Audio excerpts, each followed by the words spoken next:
Que le Seigneur, qui nous engendre par sa parole de vérité, soit toujours avec vous. Soyez les bienvenus à cette célébration dominicale du 22e dimanche du temps ordinaire.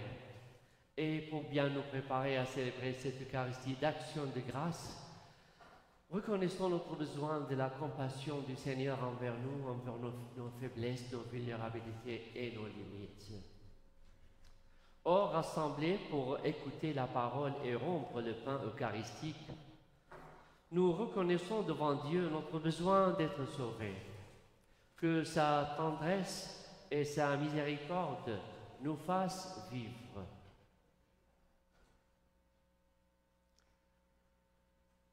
Tu es la parole de vérité par laquelle Dieu nous fait naître à la vie nouvelle. Seigneur, prends pitié. Tu nous appelles à ne pas mettre de côté le commandement de Dieu. Ô Christ, prends pitié. Tu viens dans nos cœurs pour nous rendre purs et inébranlables. Seigneur, prends pitié. Que Dieu Tout-Puissant nous fasse miséricorde, qu'il nous pardonne tous nos péchés et nous conduise à la vie éternelle.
Prions le Seigneur. Dieu puissant, de qui vient tout don parfait, enracine en nos cœurs l'amour de ton nom. Resserre nos liens avec toi pour développer ce qui est bon en nous. Veille sur nous avec sollicitude pour protéger ce que tu as fait grandir.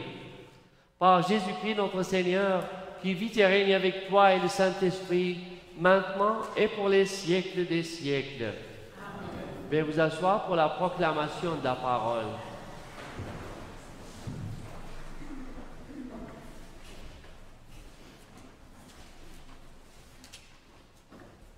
Lecture du livre du Deutéronome.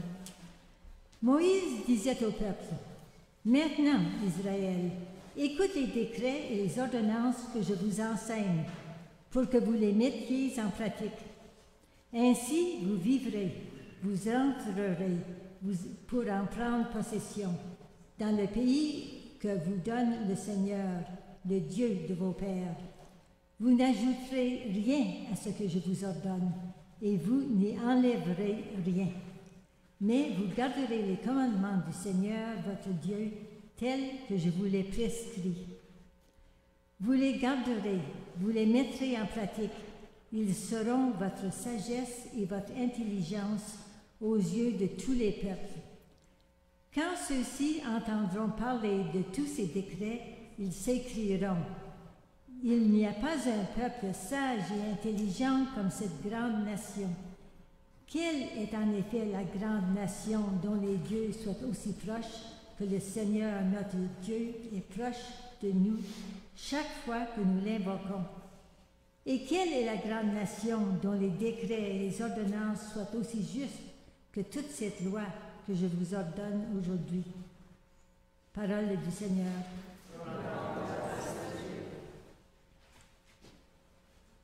Seigneur, qui séjournera sous la tente? Celui qui se conduit parfaitement, qui agit avec justice et dit la vérité selon son cœur. Il met un frein à sa langue. Il ne fait pas de tort à son frère et n'outrage pas son prochain. À ses yeux, le réprouvé est méprisable, mais il honore les fidèles du Seigneur. Il ne reprend pas sa parole, il prête son argent sans intérêt, n'accepte rien qui nuise à l'innocent, qui fait ainsi demeure inébranlable.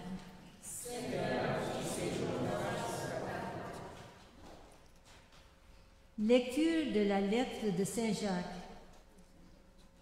Les présents les meilleurs, les dons parfaits, proviennent tous d'en haut. Ils descendent d'auprès du Père des Lumières, lui qui n'est pas, comme les astres, sujet aux mouvements périodiques ni aux éclipses. Il a voulu nous engendrer par sa parole de vérité, pour faire de nous comme les prémices de toutes les créatures. Accueillez dans la douceur la parole semée en vous. C'est elle qui peut sauver vos âmes. Mettez la parole en pratique. Ne vous contentez pas de l'écouter. Ce serait vous faire illusion. Devant Dieu notre Père, un comportement religieux pur et sans souillure, c'est de visiter les orphelins et les veuves dans leur détresse et de se garder sans tache au milieu du monde. Parole du Seigneur.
Le Seigneur soit avec vous. Évangile de Jésus-Christ selon saint Marc.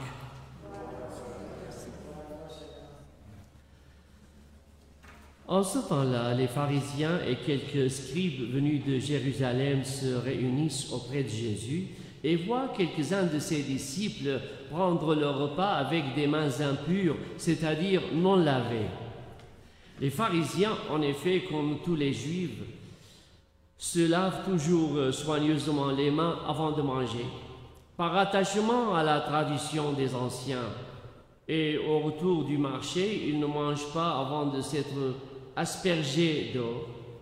Et ils sont attachés encore par tradition à beaucoup d'autres pratiques, lavage de coupes, de carafes et de plats. Alors les pharisiens demandèrent à Jésus: pourquoi tes disciples ne suivent-ils pas la tradition des anciens? Ils prennent leur repas avec des mains impures. Jésus leur répondit: Isaïe a bien prophétisé à votre sujet, hypocrite.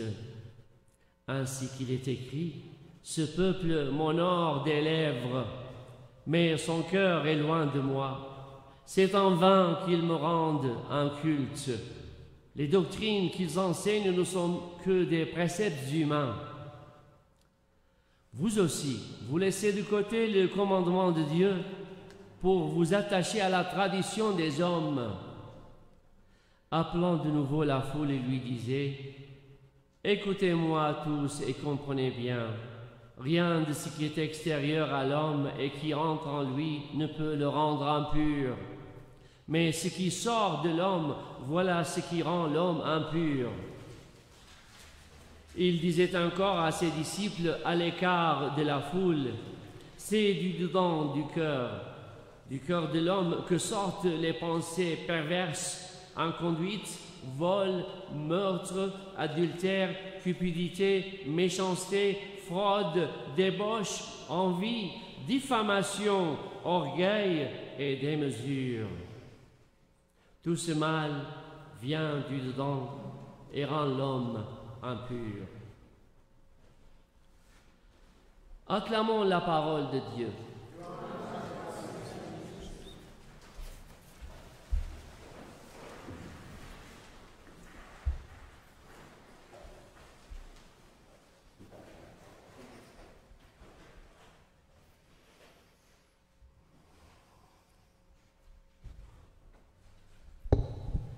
Les chefs religieux reprochent aux disciples de Jésus de prendre leur repas avec des mains impures. Et puis, il y a une explication non lavée. Impur, non lavé. Cela nous surprend aujourd'hui avec cette terminologie, surtout dans le contexte sanitaire actuel. Nous savons que ce geste est indispensable de se laver les mains. En raison de la pandémie, il faut absolument tout faire pour se protéger et protéger les autres contre la maladie, n'est-ce pas? Mais dans l'évangile de ce jour, ce n'est pas de cela qu'il s'agit. Pour les scribes et les pharisiens, c'était un geste religieux qui était transmis par la tradition des anciens. Et Jésus ne leur demande pas d'abandonner cette pratique. Mais il ne veut pas que celle-ci les détourne de l'essentiel et que ce soit une raison de juger les autres et de ne pas aider les autres. Et dans ce sens-là, Jésus prend l'occasion, en Luc 10, il prend l'occasion de faire cette distinction entre le fait de se garder pur après des ablutions, mais de ne pas faire du bien. Il le fait dans la parabole du bon samaritain. Et c'est comme un écho à ce qu'il vient de dire ici. Le bon samaritain, dans cette parabole, c'est quelqu'un de la communauté hébraïque qui est tombé entre les mains des bandits, qui est blessé, qui est entre la mort et la vie. Et alors Jésus dit, un prêtre, donc probablement pendant son chemin au temple, le regarde et passe de l'autre côté. Et un lévite, c'est-à-dire c'est comme quelqu'un qui sait aussi le temple, le voit et se détourne de lui. Donc ces deux-là, sous prétexte de se garder les mains et puis se garder pur après les ablutions pour se préparer à aller au temple, ils se détournent d'un geste de bien, de bonté, de service qui est exigé par le cœur humain envers les autres. Et c'est là que quelqu'un qui n'est ni prêtre, ni lévite, il est même étranger au peuple hébreu, au peuple juif. C'est un samaritain qui est mal vu de la communauté juive. C'est lui qui fait ce geste et qui se montre le bon prochain pour un prochain qui en a besoin. Alors, le problème, c'est que ce culte que font ceux qui suivent la tradition, qui est en principe et dans l'origine un culte de se préparer à être en présence de Dieu, avant de manger, de faire des ablutions, non pas avoir juste les mains propres, mais faire des ablutions rituelles. Et c'est censé être un partage, c'est ce qu'on mange, et comme une communion avec le Seigneur, en prière avec lui. Tout cela, ce n'est pas à éviter, mais c'est au contraire, ce qu'il y a, c'est de ne pas être un élément de jugement contre les autres, et puis que cela ne nous empêche pas de servir les autres et de les voir de près comme leurs amis. Donc, ce culte purement extérieur ne correspondait pas à une attitude de vie intérieure. Et c'est justement ce qu'il y a dans le cœur. Lorsqu'il y a de mauvaises pensées, lorsqu'il y a de mauvaises attitudes dans le cœur, Jésus nous enseigne à faire des contre-pensées. C'est-à-dire, au lieu que ces mauvaises attitudes, ces mauvaises pensées nous inspirent ce qui est mauvais, et il nous donne ce courage entre nous-mêmes de faire une contre-pensée. To think back, c'est-à-dire, cela donne au cerveau cet enseignement de pouvoir faire le bien, penser au bien au lieu de penser au mal. Et le cerveau ne fait pas la grande différence, il prend ce qu'il reçoit, la dernière chose. La dernière chose, c'est une contre-pensée de ce qui est dans son cœur, ce qu'il y a de mal. Alors il dit, non, je vais faire le bien. Ce monsieur-là, il a besoin de mon aide, je le fais. Et c'est ainsi que, au lieu que sort du cœur ces mauvaises pensées, ce sont des attitudes de bien et d'entraide qui sortent. Toutes ces pratiques traditionnelles qui étaient inscrites dans le livre du Lévitique, les chefs y étaient très attachés pour eux, c'était très important, mais Jésus leur reproche d'oublier le livre du Deutéronome, en particulier l'extrait que nous avons entendu dans la première lecture. Nous y découvrons des paroles qui sont celles d'un Dieu libérateur. Elles sont adressées à un peuple qui était esclave en Égypte. Sous la conduite de Moïse, Dieu les a libérés de cette situation dramatique.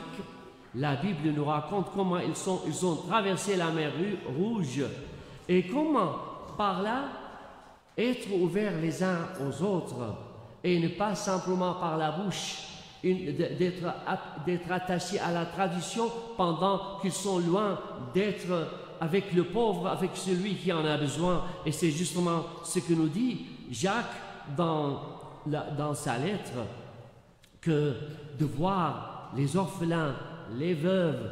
Et là, lorsqu'on est en train de s'ouvrir à l'aide des autres, Jacques finit par nous dire, et c'est ainsi que nous serons sans tache, c'est ainsi que nous serons loin d'être impurs. Et c'est là donc repose ce commandement, cette conduite se repose sur deux volets. Le premier volet, regarde Dieu. Tu aimeras le Seigneur ton Dieu. Ce commandement est une réponse à un Dieu créateur et libérateur qui fait sans cesse le premier pas vers nous. Il est passionné de l'amour pour le monde, pour les créatures, mais surtout pour les plus vulnérables. Et c'est à travers lui que nous sommes invités à nous ouvrir à ceux qui sont limités, vulnérables, blessés. En dehors de lui, il n'y a pas de bonheur possible lorsque nous ne sommes pas dans cette orientation d'amour envers les autres. C'est sur lui que nous sommes invités à construire notre vie sur l'amour, sur l'entraide, sur le bénévolat. Il ne suffit pas d'accomplir alors juste des gestes religieux. Ces gestes doivent nous inspirer à nous ouvrir, à nous libérer aussi. Et l'alliance entre Dieu et l'homme est une histoire d'amour, mais d'un amour passionné. Et le deuxième volet, nous le connaissons, c'est l'amour du prochain. Il s'agit d'éviter tout ce qui peut faire du mal aux autres. Plus tard, Jésus révélera cela dans le bon samaritain, mais aussi que Dieu est un Père qui aime chacun de ses enfants. Son amour est pour tous sans exception, qu'ils soient bons ou mauvais. Les bons et mauvais, il les invite à son banquet, comme il a été dit dans la parabole de Jésus. Si nous faisons du mal à quelqu'un, c'est donc ne pas être pur. C'est loin d'être sans tache. C'est donc contre Dieu que nous péchons. Plus un amour est grand, plus on voit ce qui l'offense. En ce jour, frères et sœurs, nous renouvelons notre attachement au Christ et à son évangile. Mais je voudrais terminer par continuer la petite histoire de la semaine dernière avec l'enfant qui croyait que prier, c'est dormir. Alors, il ne voulait pas prier parce qu'il ne voulait pas encore dormir.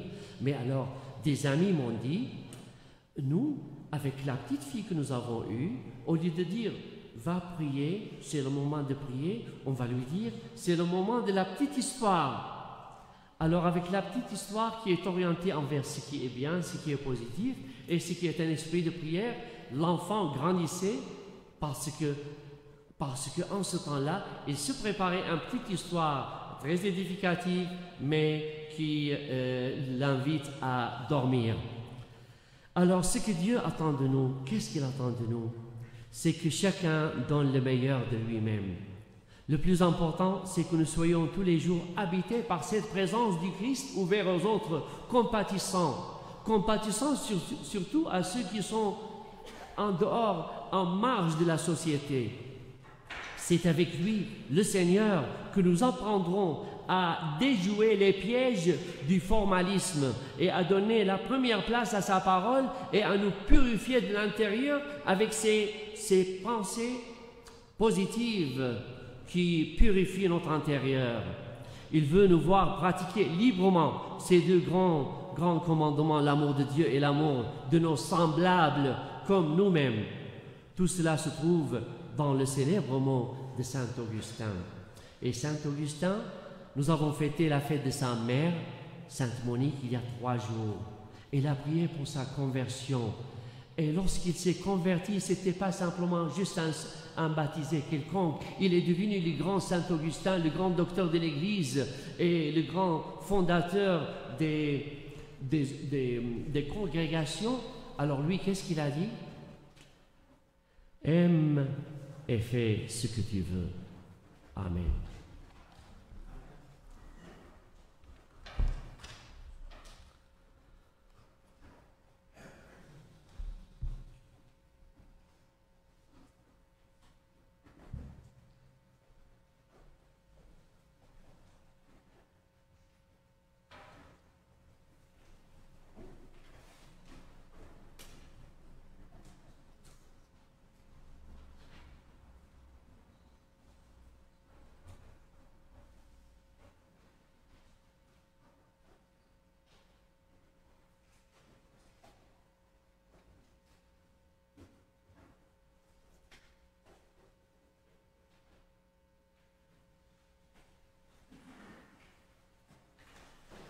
La profession de notre foi, je crois en Dieu, le Père Tout-Puissant, et en Jésus-Christ,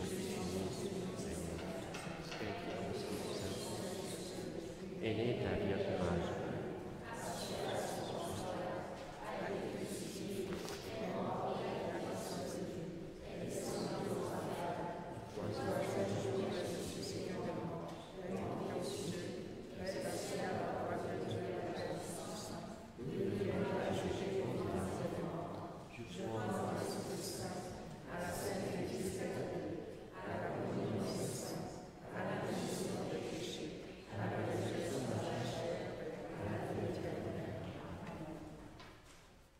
Prière universelle.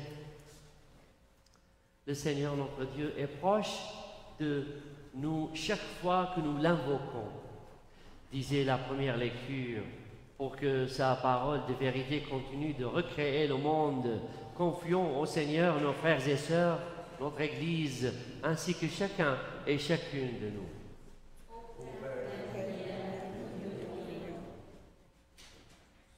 pour qu'il protège le monde de la guerre et des fléaux de toutes sortes. Prions le Seigneur.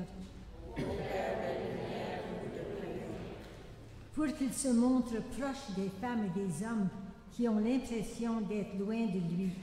Prions le Seigneur. Pour qu'il nourrisse sans cesse son Église de la parole de vie. Prions le Seigneur. Pour qu'il aide les personnes victimes de violences à guérir leurs blessures. Prions le Seigneur. Pour qu'il garde notre communauté dans la paix et la santé. Prions le Seigneur. En écho à l'intention du Saint-Père le Pape François pour le mois d'août, il nous dit « L'Église a toujours eu des difficultés, des crises, justement parce qu'elle est vivante. Les êtres vivants passent par des crises, seuls les morts n'ont pas de crise. Alors prions pour l'Église, afin qu'elle reçoive du Saint-Esprit la grâce et la force de se réformer à la lumière de l'Évangile. Prions le Seigneur. » Pensons, frères et sœurs, à nos frères et sœurs âgés dans les maisons de personnes âgées, à nos chevaliers de colon, ceux qui aussi sont malades, et en particulier au rétablissement de la santé de notre frère Émile Puyot et d'autres malades et de tous ceux qui ont besoin de nos prières. Prions le Seigneur. Et prenons quelques moments pour formuler nos intentions personnelles et familiales et nos résolutions par rapport à la parole de Jésus. Prions le Seigneur.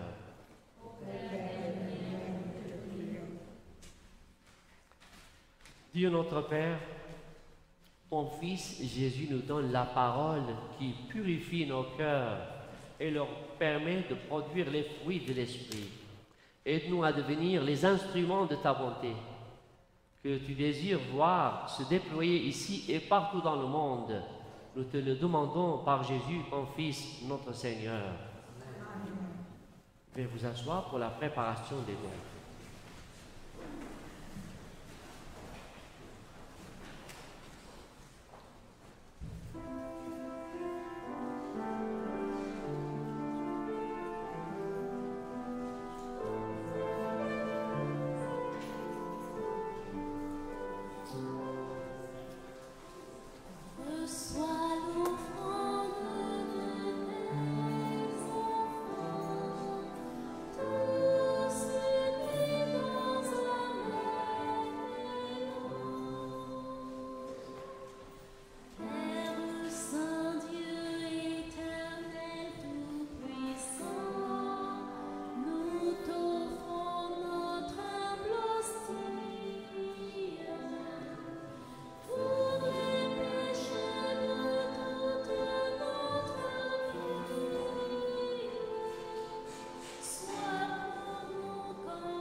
Prions ensemble au moment d'offrir le sacrifice de toute l'Église.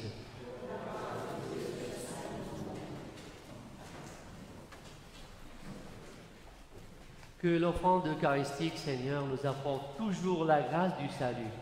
Que ta puissance accomplisse elle-même ce que nous célébrons dans cette liturgie. Par Jésus, le Christ, notre Seigneur.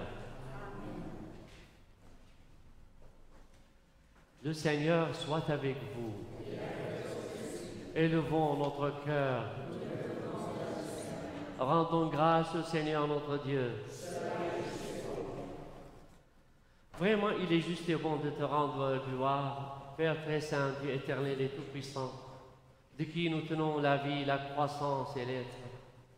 Dans cette existence de chaque jour que nous recevons de ta grâce, la vie éternelle est déjà commencée. Nous avons reçu les premiers dons de l'Esprit, par qui tu as ressuscité Jésus d'entre les morts. Et nous vivons dans l'espérance que s'accomplisse en nous le mystère de Pâques. Voilà pourquoi nous te rendons grâce en chantant avec les anges. Saint Seigneur est ton nom, au plus haut dans les cieux. Béni soit celui qui vient, Jésus-Christ le Seigneur. Cieux et terre sont remplis, ta joie brille en nos cœurs. Acclamons, acclamons les louanges du Seigneur. Acclamons, acclamons les louanges du Seigneur. Troisième prière eucharistique à la page 18. Tu es vraiment saint, Dieu de l'univers, et toute la création proclame ta louange. Car c'est toi qui donnes la vie, c'est toi qui sanctifies toutes choses par ton Fils Jésus-Christ notre Seigneur, avec la puissance de l'Esprit Saint, et tu ne cesses de rassembler ton peuple afin qu'il te présente partout dans le monde une offrande pure. C'est pourquoi nous voici rassemblés devant toi, et dans la communion de toute l'Église, en ce premier jour de la semaine, nous célébrons le jour où le Christ est ressuscité d'entre les morts. Par lui que tu as élevé à ta droite, Dieu Tout-Puissant, nous te supplions de consacrer toi-même les offrandes que nous apportons. Sanctifie-les par ton Esprit. Qu'elles deviennent le corps et le sang de ton Fils Jésus-Christ, notre Seigneur, qui nous a dit de célébrer ce mystère. Au moment d'être livré et d'entrer librement dans sa passion, il prit le pain, il rendit grâce. Il le rompit et le donna à ses disciples en disant: prenez et mangez-en tous. Ceci est mon corps livré pour vous.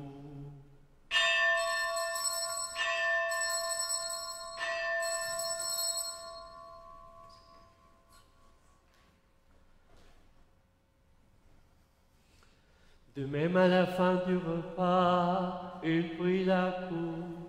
De nouveau, il rendit grâce et la donna à ses disciples en disant: prenez, buvez-en tous, car ceci est la coupe de mon sang, le sang de l'alliance nouvelle et éternelle, qui sera versé pour vous et pour la multitude, en rémission des péchés. Vous ferez cela en mémoire de moi.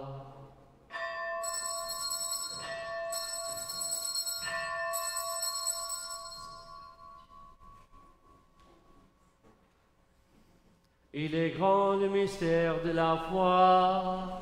Nous proclamons ta mort, Seigneur Jésus. Nous célébrons ta résurrection. Nous attendons ta venue dans la gloire. en faisant mémoire de ton Fils, de sa passion qui nous sauve, de sa glorieuse résurrection et de son ascension dans le ciel, alors que nous attendons son dernier avènement, nous présentons cette offrande vivante et sainte pour te rendre grâce. Regarde, Seigneur, le sacrifice de ton Église et daigne y reconnaître celui de ton Fils qui nous a rétablis dans ton alliance. Quand nous serons nourris de son corps et de son sang et remplis de l'Esprit Saint, accorde-nous d'être un seul corps et un seul esprit dans le Christ. Que l'Esprit Saint fasse de nous une éternelle offrande à ta gloire, pour que nous obtenions un jour les biens du monde à venir, auprès de la Vierge Marie, la bienheureuse Mère de Dieu, et Saint Joseph son époux, avec les apôtres, les martyrs et tous les saints qui ne cessent d'intercéder pour nous. Et maintenant, nous te supplions, Seigneur, par le sacrifice qui nous réconcilie avec toi, étends au monde entier le salut et la paix. Affermis la foi et la charité de ton Église au long de son chemin sur la terre. Veille sur ton serviteur, le pape François, et notre évêque William McGrattan, l'ensemble des évêques, les prêtres, les diacres et tout le peuple des rachetés. Écoute les prières de ta famille assemblée devant toi et ramène à toi, Père très aimant, tous tes enfants dispersés.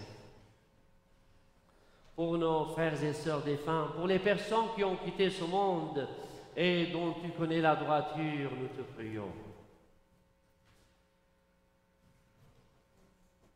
Reçois-les dans ton royaume où nous espérons être comblés de ta gloire, tous ensemble et pour l'éternité, par le Christ notre Seigneur, par qui tu donnes au monde toute grâce et tout bien.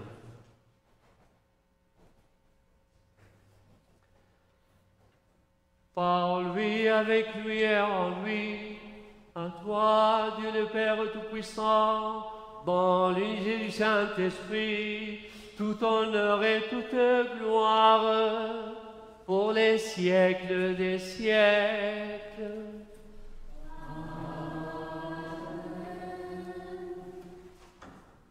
Frères et sœurs unis dans le même esprit et en union de prière avec tous nos paroissiens et tous ceux qui nous suivent en ligne, nous pourrons prier cette prière que nous avons reçue de Jésus lui-même, notre Père. Que ton nom soit sanctifié, que ton règne vienne, que ta volonté soit faite sur la terre comme au ciel. Pardonne-nous nos offenses, comme nous pardonnons à ceux qui nous offensent.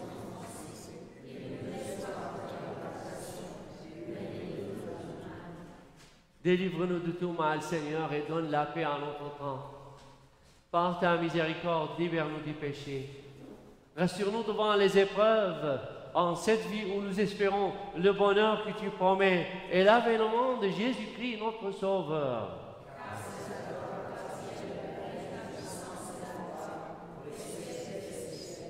Et nous prions pour la paix dans le monde, dans nos cœurs et dans les cœurs de tous ceux qui nous suivent en ligne. Seigneur Jésus-Christ, tu as dit à tes apôtres,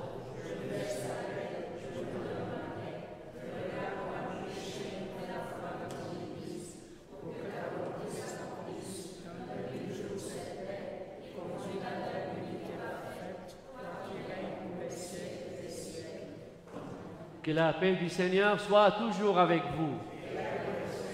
Frères et sœurs, dans la charité du Christ, donnez-vous un signe de paix et ne m'oubliez pas.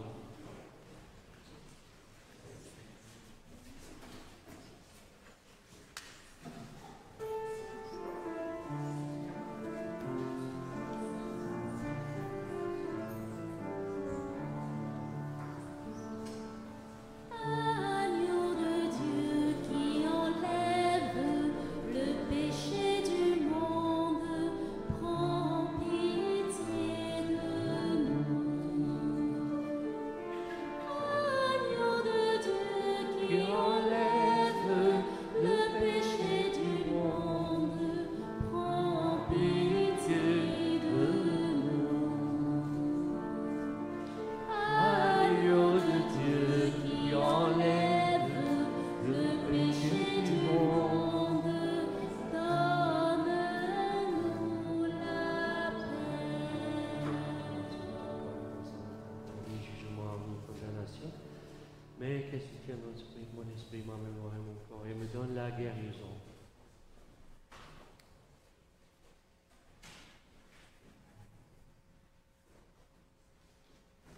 Heureux sommes-nous qui sommes invités au repas du Seigneur.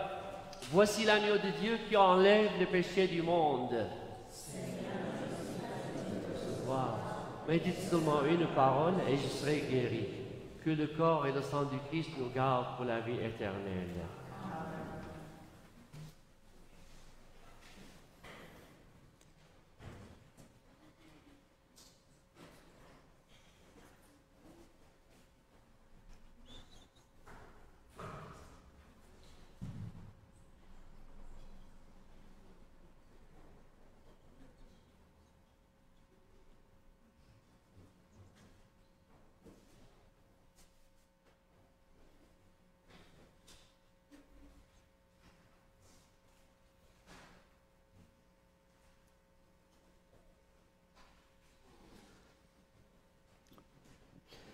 Le corps du Christ.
Chant de communion à la page 23. Heureux les artisans de paix, ils seront appelés fils de Dieu. Heureux ceux qui sont persécutés pour la justice, le royaume des cieux est à eux. Prions le Seigneur. Rassasiés par le pain de la vie, nous te prions, Seigneur, que cette nourriture fortifie l'amour en nos cœurs et nous incite à te servir dans nos frères et sœurs par Jésus le Christ, notre Seigneur. Amen. Veuillez vous asseoir pour quelques annonces. Bonjour chers frères et sœurs en Christ. C'est la rentrée scolaire et comme à l'accoutumée, Nicole, notre secrétaire, a envoyé un email qui demandait à tous les volontaires de s'enregistrer pour les lectures, le chant, le service, l'accueil pour l'église. Donc je vous encourage s'il vous plaît à regarder vos emails et à remplir les dates où vous êtes disponibles pour le service et particulièrement pour le chant. Vous savez, on a perdu beaucoup de musiciens, donc j'aimerais, s'il vous plaît, vous encourager à vous enregistrer pour le chant pour que nous puissions enjaillir toute l'église comme à l'accoutumée. Donc merci, vous pouvez soit me rencontrer, soit Paul, ou soit juste envoyer un email à Nicole et à l'abbé. On appréciera vraiment. Merci beaucoup. Merci bien. Et merci à Viviane qui vient. Et maintenant, comme vous pouvez le remarquer, sa maman vient avec elle. Et entre-temps, donc, sa maman Jeannette qui est ici parmi nous, elle fait la sacristie et nous aide à préparer l'autel. Et je voudrais partager avec vous deux petits témoignages. Hier, j'ai concélébré au mariage d'une catholique que je connais, avec un nom chrétien, voire un musulman, et à l'église de l'Ascension, à l'église catholique de l'Ascension. Et cela m'a impressionné comment cette préparation au mariage, lui aussi de sa part, en gardant sa religion, il s'est impliqué à élever ses enfants et les baptiser dans la foi catholique. Et lorsqu'il a échangé, donc il donnait l'anneau, l'alliance, il a terminé par au nom du Père et du Fils et du Saint-Esprit. Oui, cela m'a impressionné. Et en même temps, d'un autre côté, ISIS, lorsqu'il était à Mossoul, ils avaient profané des cimetières chrétiens. Entre autres, un cimetière où reposait mon frère victime de la guerre à l'âge de 21 ans et ma mère décédée en 2006. Alors leur tombe était profanée, sacrilégée et détruite. Mais ce qui s'est passé, c'est qu'après la défaite d'ISIS, des voisins musulmans avec des chrétiens ont reconstruit ces tombes. Et ce voisin a mis des fleurs sur la tombe et des bougies, et allumé des bougies. Un voisin musulman qui fait cela, qui répare ce qu'un autre fanatique a fait avant lui. C'était quelque chose que j'ai partagé, qui a fait toute ma semaine et que j'ai voulu le partager avec vous. Juste pour un petit rappel que l'objectif vie de cette semaine serait, je vérifie ma qualité d'écoute de la parole. Est-ce que je lui prête toute mon attention? Est-ce que je la mets en pratique? Dans ma prière, je demande au Seigneur d'enlever de mon cœur tout ce qui m'éloigne de lui et de mon prochain, et je passe la dernière. Veuillez vous lever pour la bénédiction finale. Le Seigneur soit avec vous. Et que Dieu Tout-Puissant vous bénisse, le Père, le Fils et le Saint-Esprit. Allez dans la paix du Christ, glorifiez le Seigneur. Je voudrais remercier tous les ministres de l'accueil.